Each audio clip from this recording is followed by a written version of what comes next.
Assalamualaikum warahmatullahi wabarakatuh.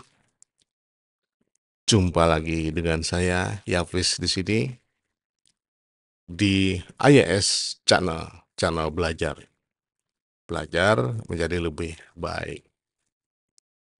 Sahabat pembelajar, mungkin Anda ingat tentang sebuah quote yang ditulis oleh Covey atau Stephen R. Covey. Isinya begini, taburlah gagasan, tuailah tindakan. Taburlah tindakan, tuailah karakter. Taburlah karakter, tuailah nasib. Quote ini ingin menggambarkan bahwa nasib itu ditentukan oleh diri kita sendiri. Bukankah ada petunjuk bahwa Tuhan tidak akan mengubah nasib sebuah kaum jika bukan mereka sendiri yang mengubahnya. Nah, dengan quote ini kita bisa tarik kesimpulan bahwa nasib seseorang dimulai dari gagasan, dari ide, dari cara berpikir atau dari mindset seseorang. Ketika mindset dikonversi menjadi tindakan, maka kemudian tindakan yang berulang menjadi kebiasaan. Ketika kebiasaan itu dipertahankan, maka dia akan membentuk karakter seseorang. Dan ketika terbentuk karakter, disitulah yang nantinya akan menentukan nasib kita. Jadi, sebenarnya kesimpulannya adalah bahwa karakter sebenarnya dapat diperbaiki, dapat disesuaikan untuk menuju ke masa depan yang kita inginkan, yaitu dengan mengubah kebiasaan-kebiasaan buruk kita dengan kebiasaan-kebiasaan yang baik, kebiasaan-kebiasaan yang baru. Nah, Stephen R. Covey menunjukkan ada 8 kebiasaan seseorang yang sangat efektif atau disebut habit of highly effective people. Apa saja 8 kebiasaan tersebut? Habit of highly effective people. 8 kebiasaan ini mengandung nilai-nilai atau prinsip-prinsip nilai manusia efektif, adil, 2. Mengedepankan persamaan, ketiga, prinsip memiliki integritas, ya, jujur, martabat dan keseimbangan, mau melayani, sabar dan tekun, peduli, keteguhan hati, senantiasa berpikir positif. Nah, nilai-nilai inilah yang kemudian tertanam di dalam jiwa manusia yang kemudian membentuk karakter kita. Caranya bagaimana membentuk ini? Maka dapat kita ikuti saran atau petunjuk dari Stephen R. Covey. Apabila kita kelompokkan 8 kebiasaan efektif itu, maka di 3 kebiasaan pertama itu adalah intrapersonal skill atau kemampuan atau kecerdasan dalam mengelola diri sendiri, yang intinya adalah kemandirian. Dan tentu saja bukan hanya sekadar kemandirian. Dan yang kedua, atau 3 kebiasaan yang kedua adalah menyangkut tentang interpersonal skill atau kemampuan kita mengelola hubungan diri kita dengan orang lain dan lingkungan. Dan kelompok ketiga yaitu 2 kebiasaan terakhir ini berhubungan dengan emosional dan spiritual skill. Nah, kali ini kita akan uraikan secara singkat masing-masing kebiasaan tersebut.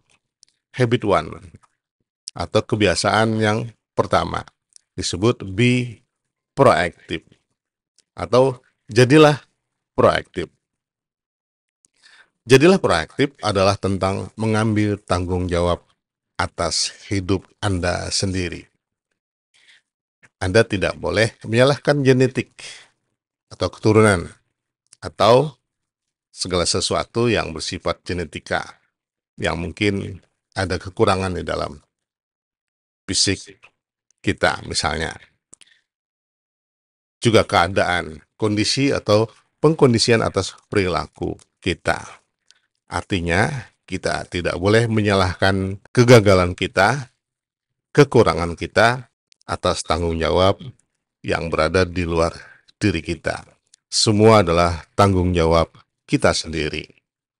Orang yang proaktif memfokuskan waktu dan energi mereka pada hal-hal yang dapat mereka kendalikan.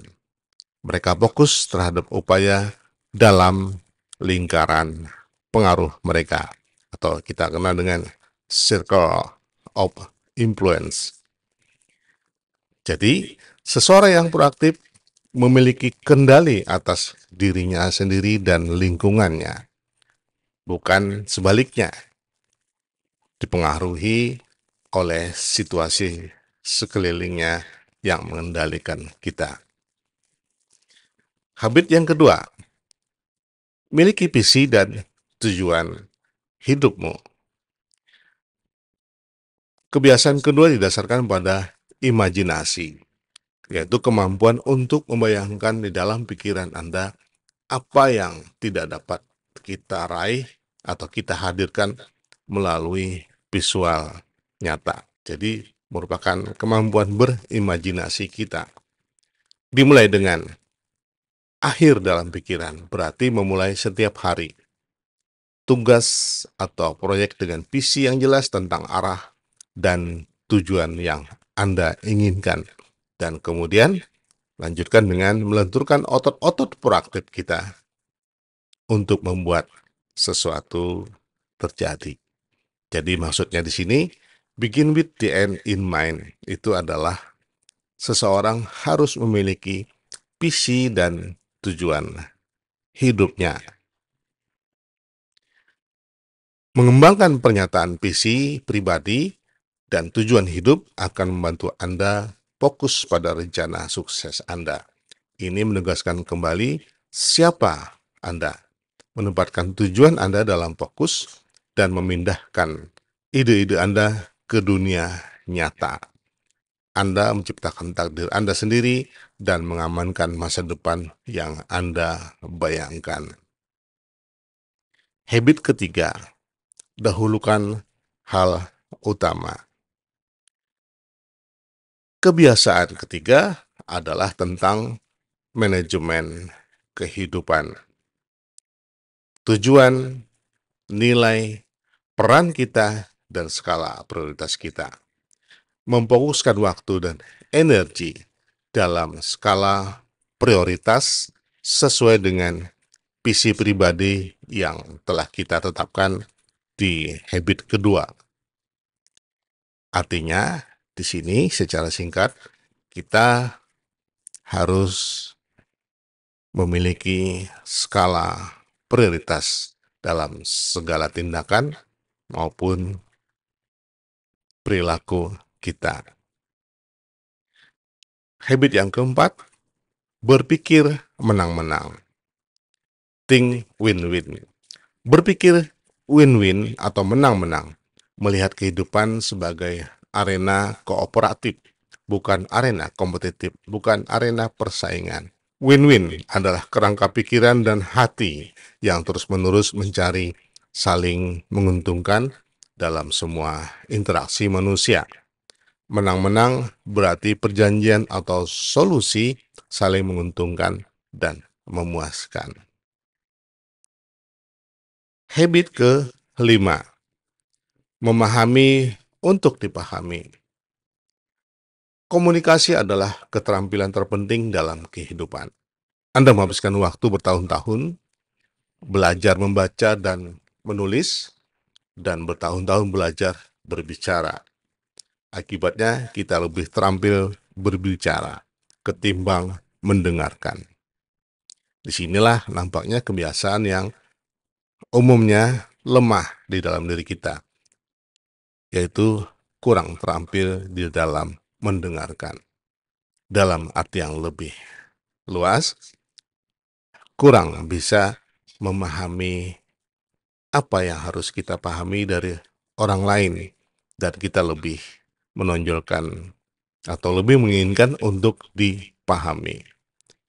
Nah, kita harus mengubah kebiasaan itu menjadi kita yang harus memahami lebih dahulu untuk kemudian dipahami. Dengarkan dan pahami orang lain lebih dahulu agar kamu dipahami orang lain. Habit keenam, bersinergi atau synergize. Sinergi memungkinkan kita menemukan bersama hal-hal yang jauh lebih kecil kemungkinannya untuk kita temukan sendiri. Bersinergi adalah kebiasaan kerjasama kreatif. Ini adalah kerja tim, keterbukaan pikiran, dan petualangan menemukan solusi baru untuk banyak hal atau masalah. Habit ketujuh.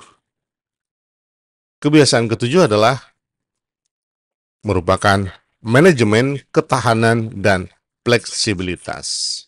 Disebut di sini sebagai sharpen the cell, pertajam gergaji.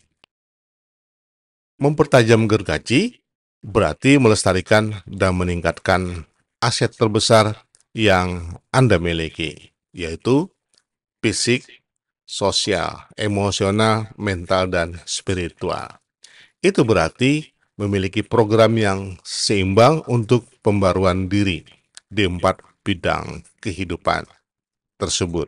Artinya, kita harus menyeimbangkan antara hal-hal yang bersifat teknis, yang rumit dan sebagainya, dengan keseimbangan mental dan spiritual kita.